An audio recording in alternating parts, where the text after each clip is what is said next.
Hi, I am Dinesh and this is Riaz. These are Twitter clone design as part of task project 4 part 2. As part of this project, we have implemented WebSockets. WebSocket connection is made whenever a socket connection is requested by the user.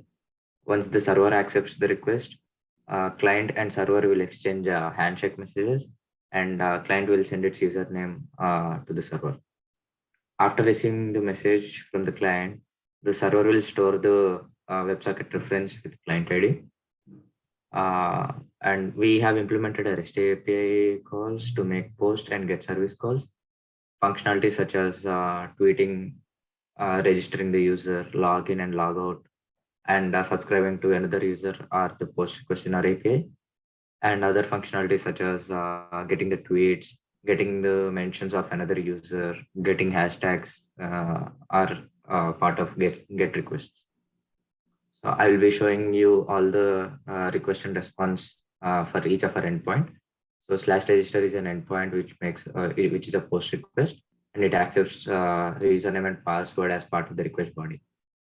And this is our expected response output. And slash login is another post request, which takes the username and password as the request body. And we have few comments from the server, such as whether the request is successful or not, whether the password is correct or not, and if the user is registered or not. And similarly, slash logout is another post request, which follows the JSON request and response format similar to that of login request. And slash post request, slash tweet is another post request.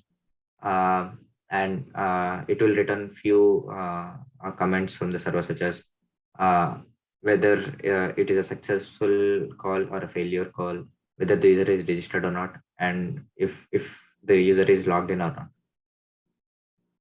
Similarly, slash subscribe is another post request, but we have multiple error scenarios here, such as whether the user we are trying to subscribe to is an existing user or not, and whether we are already subscribed to the user or not. So these are the additional comments that we can expect from the response. And the rest of the get request calls, such as slash find tweets is a get request call, which will return us all the tweets of a user in as a list of a list in a list, right? And slash find mentions is another get request, which will return a list of all the tweets of a particular user, which are mentioned using the symbol when we're tweeting. And slash find hashtags is another get request. And again, here we return a list of all the tweets in which that particular hashtag is used. So we have created a UI to show all of these functionalities that I explained here, and Riaz will demo the same. Thank you very much, Dinesh. Before that, let me explain about the various components that are involved in our application. The first thing is the first component is the client, which is the HTML page as I'm showing you here, and the server is the F# script.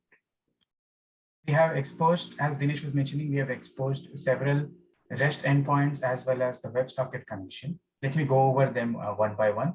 So as we see over here, we have exposed a socket endpoint for WebSocket, which is handled by the WebSocket handler actor. Similarly, we have get requests for each and every tweet functionality, such as find tweets, find mentions, find hashtags, which are handled by each and every actor, such as receive tweets, receive mention, and receive hashtags. So for example, and also we have post calls, which are handled by actors as shown here. We also have, so let me explain taking one particular request. For example, for find tweets request, we have receive tweet actor. So once we go to the receive tweets actor, we are printing a message saying a received tweet request is received from the username, and we pass this message to the send tweets actor, which will collect all the tweets and give back the response. This is how we are sending back the response of a particular request onto the client. Over in the client, the way we are calling all the requests, the endpoints exposed is through AJAX calls. So what happens is, as soon as we invoke a particular function onto the UI. We perform an AJAX call. We send the particular data onto the server, and we fetch back the response and then display it onto the UI. For the WebSocket, we have a live feed server, a live feed section which gets updated as soon as there is some activity happening from the server. So let me demo our application. I'm taking a scenario of 2 users logging in. So before that, the first thing that we have to do is to register the 2 users. Let me show you an error scenario here wherein I'm trying to log into a user which is not present. So right now, okay, before that, the way we run our client and server is client is a HTML page. So we go to the client directory in the project and we run the index HTML page onto a browser. To run the server, we go to the command line to the particular directory where the server script is, and we type in .NET run command.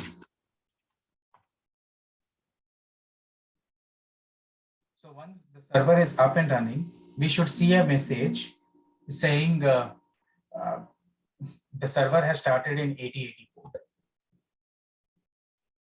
So now let me go on to the UI, and then let me try to implement a particular scenario wherein user is not there and we're trying to log in. For example, we have not registered any user right now. I'm trying to log in with my username. We should see a message saying user does not exist. Please register and log in. So let me go back and register the particular user.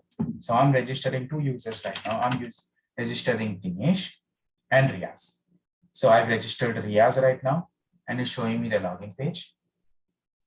Let me register Dinesh right now.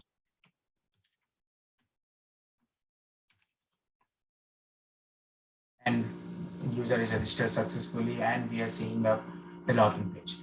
Let me show another failure scenario wherein we are trying to enter some invalid credentials and we're trying to log in. For example, Dinesh, and I'm entering some random password, and we should see a message saying enter password is wrong. Now let me log in to both the users.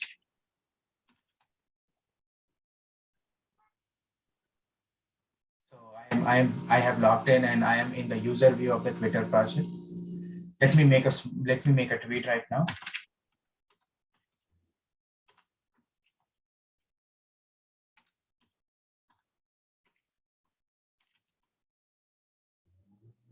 As we see over here, the tweet has been posted successfully and we see it in the live feed. Now, if I want to retrieve that tweet, I call the get tweets button, and get tweet button should make a request to the server to fetch all the tweets. And we see over here that Dinesh hello world is being shown. Now, let me try to follow Riaz over here. I'll try to follow Riaz, and I enter Riaz username and then I click follow, and the user is added to the follow list. So as soon as as soon as Riaz user tweets something, we should see over here in the live feed about that. So for example, let me come to the Riaz user, make a small tweet, maybe like Riaz. Over here, it shows that the tweet is made Riaz, and over here, since we are following, since Dinesh user is following Riaz, he should see the tweet from Riaz. Now let me add a hashtag to a tweet and then fetch that particular hashtag. For example, I put a hashtag COP5615 is awesome. I tweet that particular message. Now let me try to fetch that particular hashtag. Come over here and enter get hashtags, and I should see the tweet COP5615 is awesome. Now, for example, I tweet one more time wherein I mention user Riaz in my tweet. Called @Riaz hey, and I tweet this particular message. So whenever now, if I go to Riaz user and I enter and I search for the mentions of that particular user, of Riaz user, we should see over here in the get mentions section. So and as we're seeing over here, the live feed, it shows us all the activity that is performed for that particular user. Now, since our functionality is done, I log out from the user, and it comes back to the login page. So this is our Twitter for DOS, COP5615, the Twitter clone project. Thank you very much.